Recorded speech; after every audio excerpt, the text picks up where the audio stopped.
Hello बच्चों, तो कैसे हैं आप सब। आई होप आप सब अच्छे होंगे और आपकी बोर्ड एग्जाम की तैयारी भी बढ़िया तरीके से चल रही होगी। तो आज का हम जो वीडियो लेके आए हैं वो एक फुल प्रूफ वीडियो लेके आए हैं, एक ट्रिक वाला वीडियो लेके आए हैं। सारे अलंकारों का जो एक जत्था है वो आप आसानी से देखते ही पहचान पाएंगे। ठीक है, अलंकार पहचानने की एक धांसू ट्रिक लेके आए हैं। ठीक है, आज हम आपको डेफिनेशन नहीं बताएंगे, केवल और केवल अलंकार पहचानना सिखाएंगे। ठीक है, आप अपने शब्दों में डेफिनेशन आसानी से, परिभाषा आसानी से अपने शब्दों में बना पाएंगे। तो कैसे करना है, सबसे पहले तो आप ये समझिए कि अलंकार होते कितने प्रकार के हैं। तो अलंकार दो प्रकार के होते हैं। पहला होता है अर्थालंकार, दूसरा होता है शब्दालंकार। ठीक है, तो अर्थालंकार के अंतर्गत कौन से अलंकार आते हैं, एक एक अलंकार करके हम समझेंगे। ठीक है, तो हमारा पहला अलंकार है उपमा अलंकार। हमारा पहला अलंकार है उपमा अलंकार। क्या होता है, कैसे पहचानेंगे, जब प्रस्तुत पंक्तियों में योजक चिन्ह आ जाए। क्या हो जाए, प्रस्तुत पंक्तियों में योजक चिन्ह आ जाए, साथ में क्या हो, सा सी से लगा हो।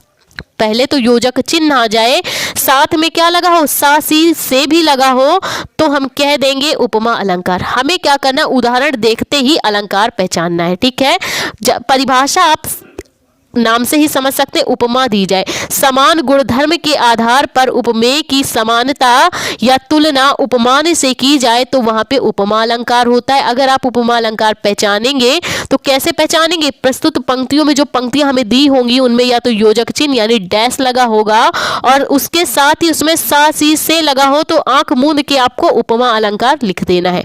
ठीक, अब उदाहरण से समझते हैं। उदाहरण समझिए, चांद सा सुंदर मुख, चांद सा सुंदर मुख, तो योजक चिन्ह है, साथ में योजक चिन्ह के साथ क्या लगा है, सा लगा है, तो हम क्या कह देंगे, यहाँ पे उपमा अलंकार है। चांद सा सुंदर मुख यानी चांद के समान सुंदर मुख है उसका, चांद सा सुंदर मुख है। चांद भाई उसके सुंदर मुख की उपमा किससे दी जा रही, चांद से दी जा रही।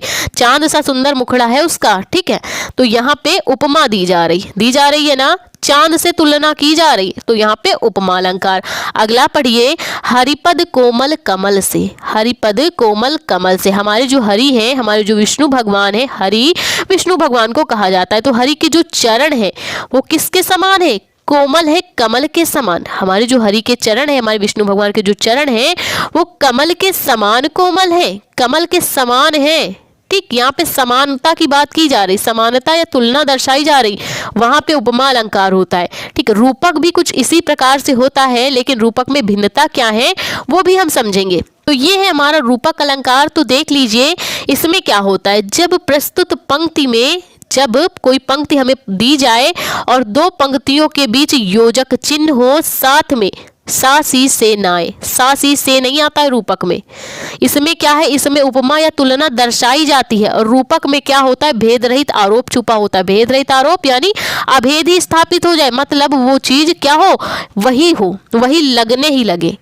ठीक है, अभेद स्थापित हो जाए मतलब समानता या तुलना नहीं, वही एक चीज दूसरी चीज बन जाए, वहां पे रूपक अलंकार होता है। ठीक है, तो प्रस्तुत पंक्तियों में क्या हो, दो शब्दों के बीच पहले तो योजक चिन्ह आ जाए यानी डैश आ जाए और साथ में सा सी से ना आए, तो वहां पे हम कहेंगे रूपक अलंकार। और इसमें क्या था, इसमें सा सी से आना चाहिए, उपमा अलंकार, और समानता या तुलना दर्शाई जा रही एक चीज से दूसरे की। और रूपक में क्या होता है, वो चीज वही बन जाती है। कैसे बन जाती है, उदाहरण से समझेंगे तो ज्यादा अच्छे से समझ में आएगी। तो चरण कमल बंदो हरि राई, चरण कमल बंदो हरि राई, मैं हरि के कमल रूपी चरण को, मैं हरि के कमल रूपी चरण को की वंदना करता हूँ, मैं हरि के कमल रूपी चरणों की वंदना करता हूँ। और यहाँ पे क्या था, हरि के जो चरण है वो कमल के समान कोमल है, चांद के सा सुंदर मुखड़ा है उसका, है ना। और यहाँ पे क्या हो गया भैया, बन ही गया है, मैं हरि के कमल रूपी चरणों की वंदना करता हूँ। यहाँ पे बन गया ना, कमल रूपी चरण है हरि के, और यहाँ पे क्या है, कमल के समान है, लेकिन कमल नहीं है, कमल के समान है। और यहाँ पे क्या है, कमल मान ही लिया गया है कि हरि के जो चरण है वो कमल के समान, कमल है, हरि के जो चरण है वो कमल की तरह ही है। ठीक है, तो मैं उनकी वंदना करता हूँ। ठीक, अगला उदाहरण देखिए, बीती विभावरी जागरी। क्या है, बीती विभावरी जागरी, अंबर पनघट में डुबो रही तारा घट उषा नागरी। इसमें भी सा से सी नहीं आया, अतः ये क्या है, हमारा रूपक अलंकार है। ठीक है, उपमा समझा आपने, रूपक समझा। अगला अलंकार हमारा कौन सा है, कैसे पहचानेंगे वो जान लीजिए। अगला अलंकार हमारा है उत्प्रेक्षा अलंकार। ठीक है, अर्थालंकार के अंतर्गत आता है उत्प्रेक्षा भी। तो पढ़िए, जब प्रस्तुत पंक्तियों में उत्प्रेक्षा पहचानना है हमें, तो इसमें क्या होता है, प्रस्तुत पंक्तियों में जन मन आ जाए, जानो मानो आ जाए, जनो मनो आ जाए, या फिर मनऊ जनऊ आ जाए। ठीक है, जब क्या हो, प्रस्तुत पंक्तियों में जनमन आ जाए, जानो मानो आ जाए, जनो मनो आ जाए, या मनऊ जनऊ आ जाए, तो देखते ही, आंख मूंद के देखते ही आपको क्या करना है, उत्प्रेक्षा अलंकार लगा देना है। ये सब क्या है, उत्प्रेक्षा के वाचक शब्द है। जैसे ये है ना सासी से, ये भी वाचक शब्द है। ठीक है, तो क्या करना है, उत्प्रेक्षा अलंकार में जब जनमन आ जाए, जानो मानो आ जाए, जनो मनो आ जाए, मनऊ जनू आ जाए, तो आपको क्या करना है, देखते ही क्या बोल देना है, उत्प्रेक्षा अलंकार है। अब भैया हम देखते कैसे बोल देंगे, जब हमें समझ में आएगा तब तो बोलेंगे ना। तो चलिए समझते हैं।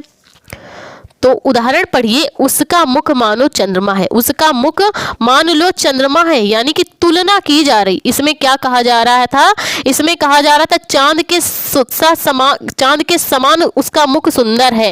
और इसमें क्या किया जा रहा है, इसमें माना जा रहा है कि उसका मुख चंद्रमा के समान है। ठीक है, उसका मुख मानो चंद्रमा है ना, इसमें माना जा रहा है, इसमें तुलना साफ साफ दर्शाई जा रही। और क्या है, मानव काल रात्रि अंधियारी। मान लो कि आज हम मान रहे हैं कि क्या है, काल रात्रि, ये जो हमारी रात है वो काल रात्रि के समान अंधियारी है।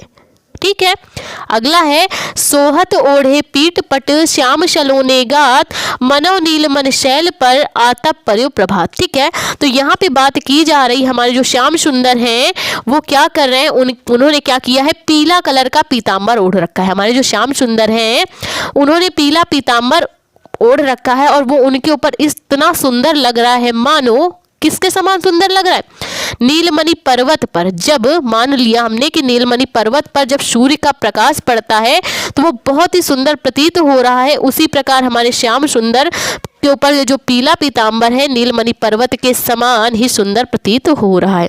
तो यहाँ पे साफ साफ तुलना दर्शाई जा रही है। ठीक है, तो यहाँ पे क्या, उत्प्रेक्षा अलंकार, और साथ में देख सकते हैं आप, यहाँ पे भी मनो आया, यहाँ मानव आया, यहाँ पे मानो आया।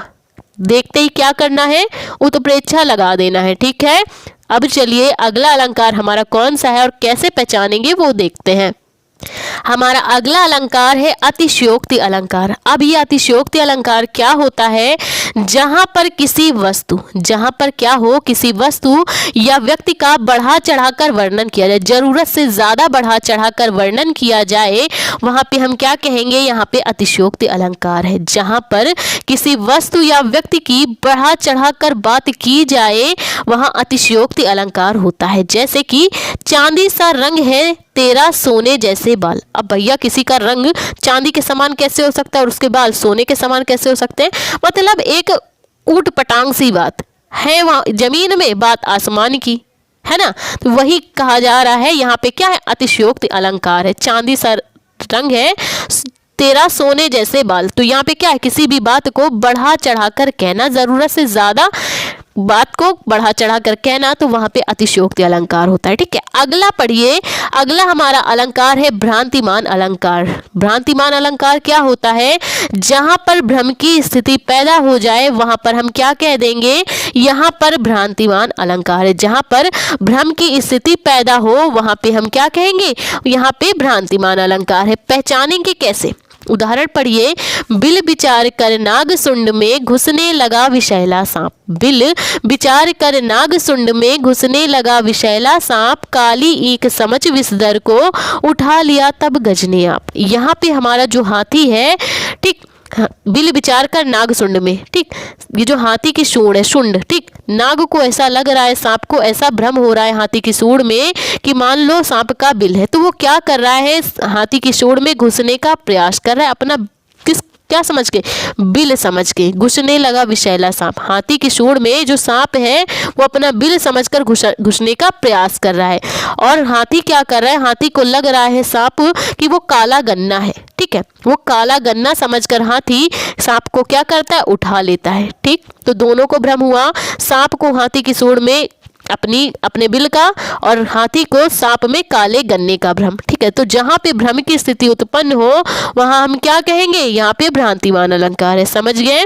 तो चलिए, ये बात हो गई हमारे अर्थालंकार की। अब हम समझते हैं कि शब्द अलंकार कौन से हैं और उसके अंतर्गत कौन कौन से अलंकार रखे जाते हैं। तो अब बात आती है शब्द अलंकार की। तो क्या होता है शब्द अलंकार? तो शब्द अलंकार के अंतर्गत हमारा पहला अलंकार है अनुप्रास अलंकार। तो कैसे पहचानेंगे हम अनुप्रास अलंकार को? तो चलिए जान लेते। जिस पंक्ति में या रचना में, पंक्तियों की ही तो रचना होती है, जिस पंक्ति की रचना में वर्ण या वर्ण समूह बार बार आ रहे हों, मतलब एक ही वर्ण की, वर्ण क्या है, जैसे कि अनुप्रास लिखा है तो आ क्या हो गया, एक वर्ण, सा क्या हो गया, एक वर्ण, ना क्या हो गया, एक वर्ण। ठीक है, तो ये बात होती है वर्णों की। जब किसी पंक्ति की रचना में एक वर्ण की आवृत्ति बार बार हो रही हो या किसी वर्णों के समूह की बार बार आवृत्ति हो रही हो तो हम क्या कह देंगे, यहाँ पे अनुप्रास अलंकार है। ठीक है, तो अगर परिभाषा लिखनी हो तो भी आप ऐसे ही बना सकते हैं, जहां पर एक ही वर्ण की आवृत्ति एक से अधिक बार या बार बार हो वहां पे क्या होता है, अनुप्रास अलंकार होता है। समझ गए? उदाहरण से समझे और अच्छे से समझ में आएगा। तो उदाहरण देखिए, तरनी तनुजा तट तमाल तरुअर बहु छाए। तरनी तनुजा तट तमाल तरुअर बहु छाए। तो यहाँ पे देख लीजिए, ता वर्ण, ता तरनी में भी आया, तनुजा में भी आया, तट में भी आया है, तमाल में और तरुअर में। कितने बार आया, 1 2 3 4 5, 5 बार आ रहा है। मतलब एक वर्ण है जिसकी आवृत्ति बार बार हो रही, एक से अधिक बार नहीं, बार बार हो रही है पंक्ति में, अतः यहाँ पे क्या है, अनुप्रास अलंकार है। देखते ही पहचान लेना है। अगला उदाहरण पढ़िए, चारु चंद्र की चंचल किरणें खेल रही थी जलथल में। चारु चंद्र की चंचल किरणें खेल रही थी जलथल में। तो यहाँ पे चा वर्ण, चारु में भी आया, चंद्र में भी आया, चंचल में भी आ रहा है, 2 बार चा आया ना। तो एक ही वर्ण है चा, जो कि जिसकी आवृत्ति बार बार हो रही है, तो हम क्या कह देंगे, यहाँ पे अनुप्रास अलंकार है। ठीक है, तो यहाँ पे क्या है, अनुप्रास अलंकार, एक ही वर्ण और उसकी आवृत्ति बार बार हो वहां पे अनुप्रास अलंकार। अगला हमारा अलंकार है यमक अलंकार। तो ये क्या होता है, जिस पंक्ति में, यमक अलंकार में क्या होता है, जिस पंक्ति में एक ही शब्द 2 या 2 से अधिक बार आए, जिस पंक्ति में एक ही शब्द 2 या 2 से अधिक बार आए और हर बार उस शब्द का अर्थ अलग अलग निकले। जिस पंक्ति में एक ही शब्द हो, जैसे यमक है ना, जैसे ये पंक्ति दी गई हो, यहाँ पे भी यमक आ जाए, यहाँ पे भी यमक आ जाए। किसी पंक्ति में एक ही शब्द 2 या 2 से अधिक बार आए और हर बार उस शब्द का पंक्ति में अर्थ अलग अलग हो, वहां पे हम क्या कहेंगे, यमक अलंकार है। ठीक है, तो चलिए हम उदाहरण से पहचानते हैं कि यमक अलंकार कैसे पहचान पाएंगे हम। तो देख सकते हैं आप, उदाहरण देखिए, सजना है मुझे सजना के लिए। पहला हमारा उदाहरण है सजना है मुझे सजना के लिए। तो यहाँ पे क्या है, सजना मीन्स हो गया तैयार होना, ये वाले सजना मीन्स क्या हो गया, तैयार होना, और ये वाला क्या है, सजना यानी कि उसका पति। सजना है मुझे सजना के लिए, मुझे तैयार होना है अपने पति के लिए। ठीक है, सजना 2 बार आया, लेकिन इसका इस पंक्ति में अर्थ क्या है, अलग अलग है। पहले सजने का अर्थ है तैयार होना और दूसरा सजना का अर्थ है पति। ठीक है, अगला पढ़िए, कनक कनकते 100 गुनी मादकता अधिकाय। कनक कनकते 100 गुनी मादकता अधिकाय। तो यहाँ पे पहले कनक का अर्थ सोना है, दूसरे कनक का अर्थ क्या है, धतूरा है। ठीक है, अगर आदमी जरूरत से ज्यादा सोना पा जाए तो वो भी क्या हो जाएगा, पागल हो जाएगा, और जरूरत से ज्यादा धतूरा खा ले तो भी वो कैसा हो जाएगा, पागल हो जाएगा। कनक शब्द आया तो 2 बार है, परंतु इसका अर्थ क्या है, भिन्न भिन्न है। पहले कनक का अर्थ सोना, दूसरे कनक का अर्थ क्या है, धतूरा है, अर्थात यहाँ पे क्या है, यमक अलंकार है। तो चलिए देखते हैं हमारा अगला अलंकार कौन सा है।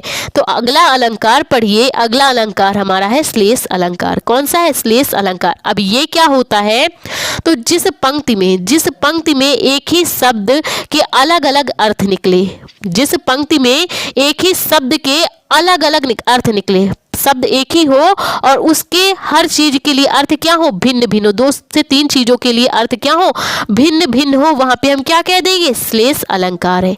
पंक्ति में एक ही शब्द आए और उसके अर्थ हर चीज के लिए अलग अलग निकले, वहां पे श्लेष अलंकार। उदाहरण पढ़िए, चरण धरत चिंता करत चितवत चारियों ओर, सुबरन को खोजत फिरत कवि व्यभिचारी चोर।